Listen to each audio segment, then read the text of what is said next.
Welcome back. Today we're going to discuss the engine swap that we just completed on Chris Jr.'s 1982 Mustang GT that we affectionately call the POS, the piece of Stang.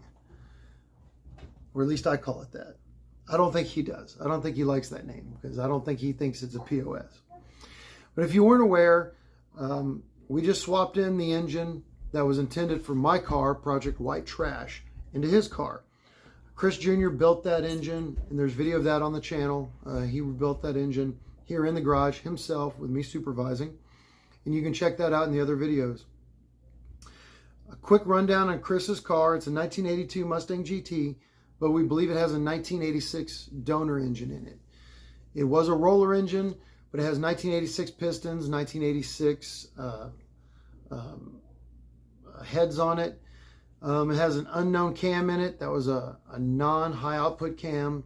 So when we opened it up, it had a terrible cam in it, a very small cam. It had the 1986 pistons, which are a nightmare. It had 1986 heads. The valve springs were worn out. We pretty much needed a new engine, and we just happened to have one sitting around for my car. So the new engine, which was supposed to go into my car's, again, a refresh, is a 310 cubic inch Ford 302 rebuild. It's got Edelbrock 60-25 heads and a Trick Flow Stage 1 cam. And again, you can watch the video of Chris building that engine here on the channel. So the plan was to always give him that engine anyway. We were going to put it in white trash, and then when he got a car, we were going to give it to him, and I was going to build a new engine. But we thought that would be a couple of years down the line. And then we ended up getting the 1982 Mustang GT, and it needed an engine, so we just went ahead and did that this week. So we went ahead and spent this week doing an engine swap on it. It was a struggle. It wasn't fun. We didn't get much video of the actual process because it's just the two of us, and the two of us were having to work and actually do it the whole time. So what we did was we took before and after video of our progress, but there's not really much video of us pulling the engine, swapping in the new engine, getting it to run and all that. It was between 102 and 106 degrees every day we were working. We were miserable. We were exhausted. So we just took some before and after video, but we do have some video of it running afterwards. So it'll still be a while before we can get this thing on the street. There's still quite a few things we need to do to it, but we were able to get it to start and idle, and it held an idle for 3 or 4 minutes by itself today, and we took some video of that. Anyway, so that's where we're at as of right now. Here's all that video. Thanks for watching. You know, Christopher, your car needs new head springs, basically needs new heads, needs a new cam, needs a new timing chain. I really wish we could just take it out of there and rebuild the whole thing. If only there were some engine we could just put in there in its place rather than having to rebuild that one. That would be incredible.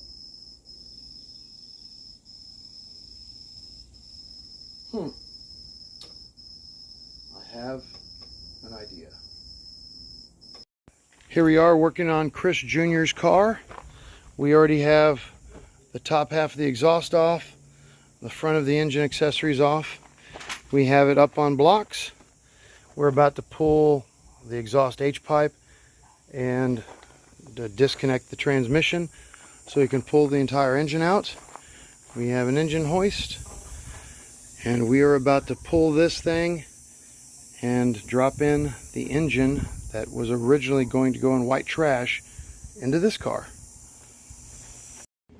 And here we have the exhaust H-pipe and transmission cross member has been taken off. We've got everything underneath the car ready to pull. Those are the tailpipes and mufflers. The transmission has been disconnected and supported by the jack. We're about to loosen the motor mounts and get ready to pull the engine.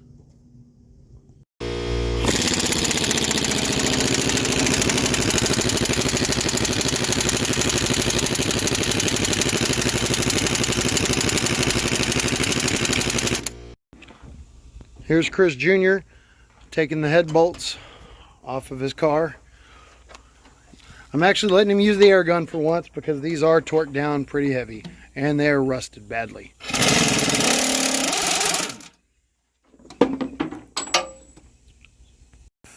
And here we are, all set up with the engine hoist attached, about to pull Junior's engine. We have the motor mounts disconnected, we have the transmission disconnected. We have one head off.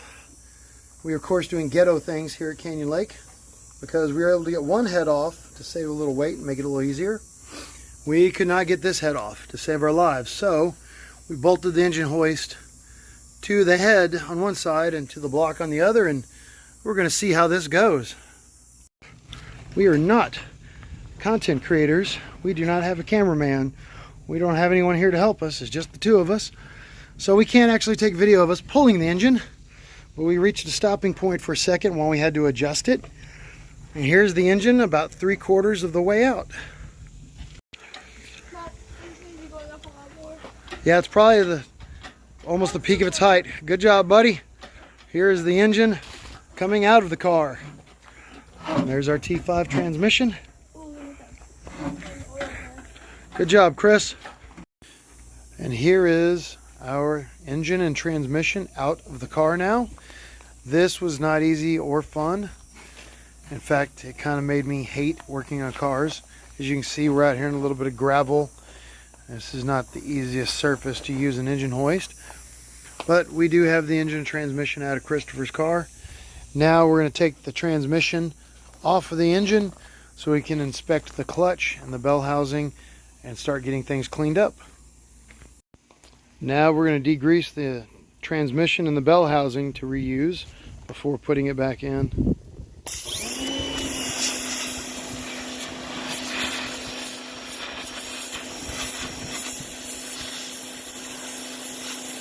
And apparently we're stripping the paint. Good times.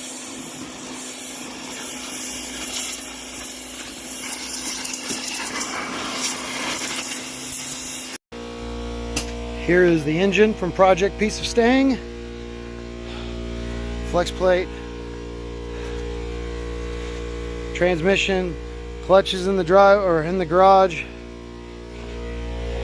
Bell housing. It's all apart. 102 degrees. This was not fun. Here is the new engine all ready to go on the engine hoist. It took entirely way too long, but we finally got the headers to mount. We actually had to remount the bolt holes on the end of each end of the headers because they were just too small. They were too short. The metal had constricted over time. They just would not reach, and we didn't want to strip out the aluminum heads. So we reamed out the steel header bolts on each end so they could fit nice and snug. We've got the motor mounts on it, and we're about to put it on the engine hoist.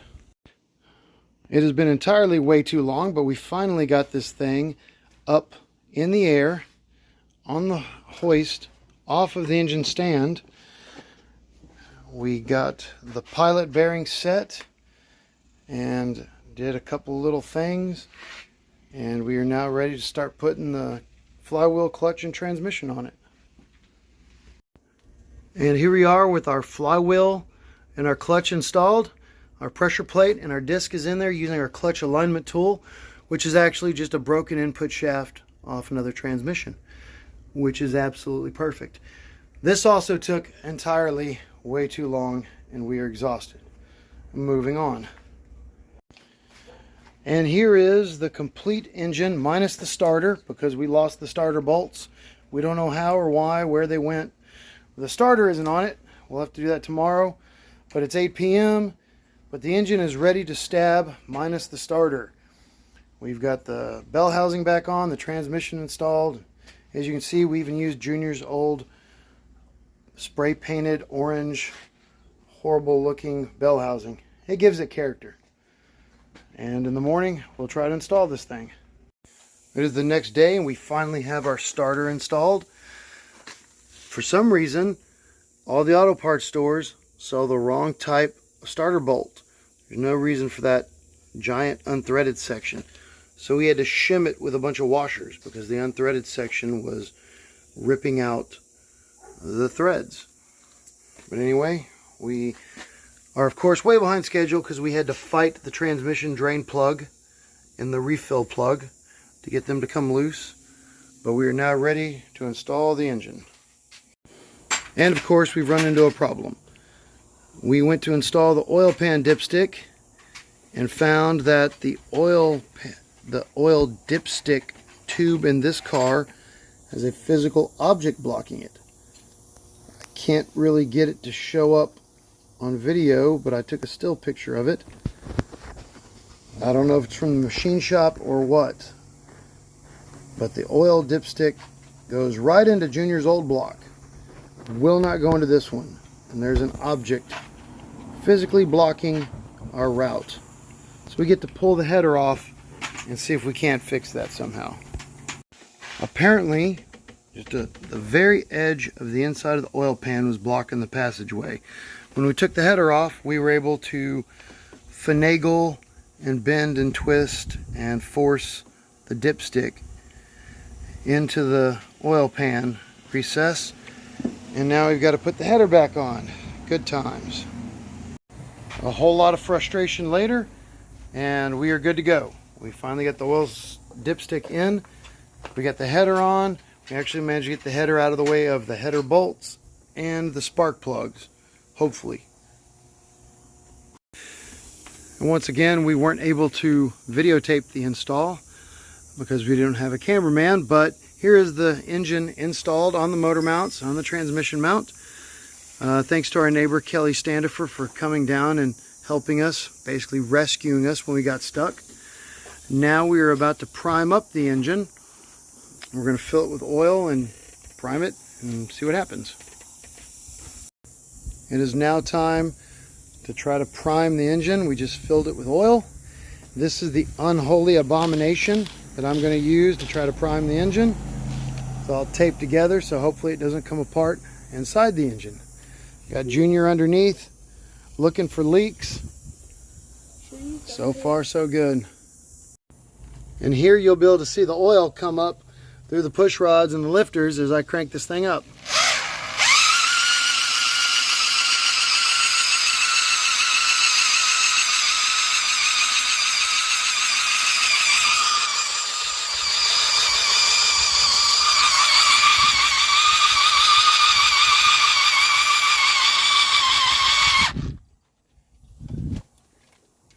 Alright, well the engine's pretty well primed.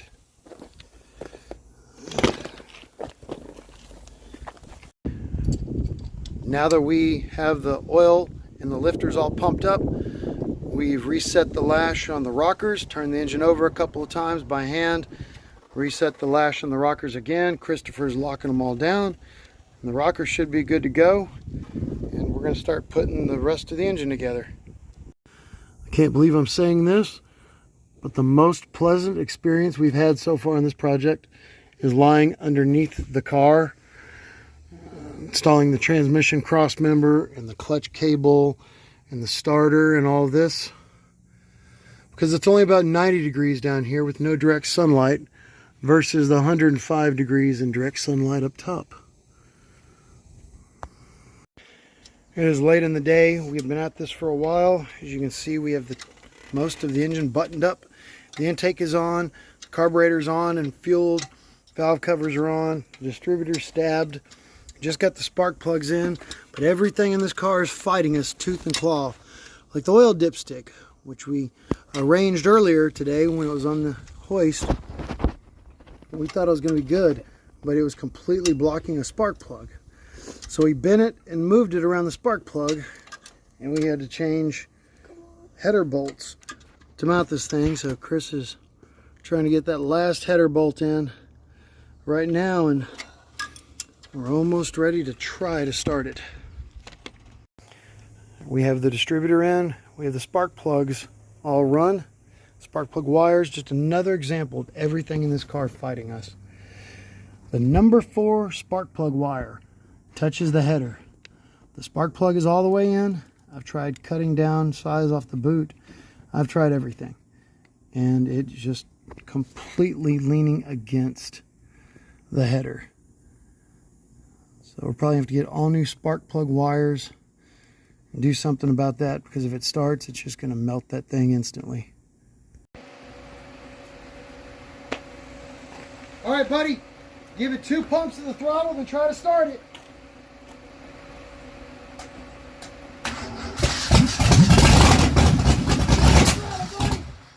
All right, that's a good first start. All right, you can kill it. All right, buddy, turn the key so we can get fuel. All right, there we go. Leave it a second.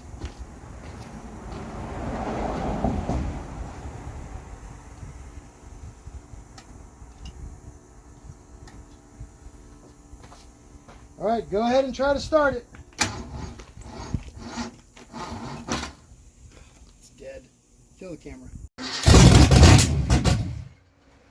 What is going on there?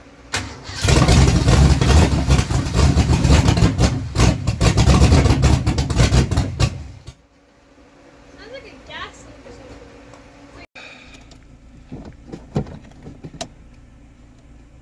The fuel pump's not turning on, is it? No. Damn it.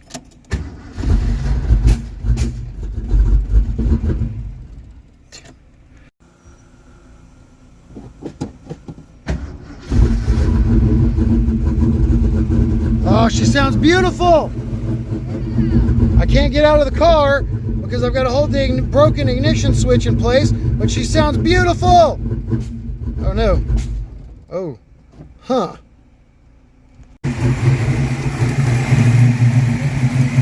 Those are the headers. It's the rust eater on the headers. But it's running. My God, it's running.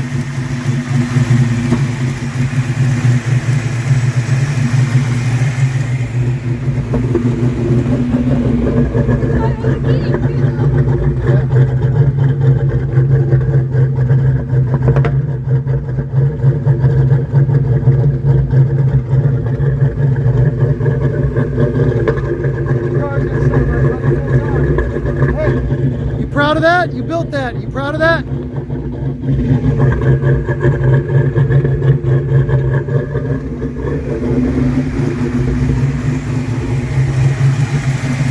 That smoke is just the headers smoking. We had to paint the headers, and they're going to smoke a while.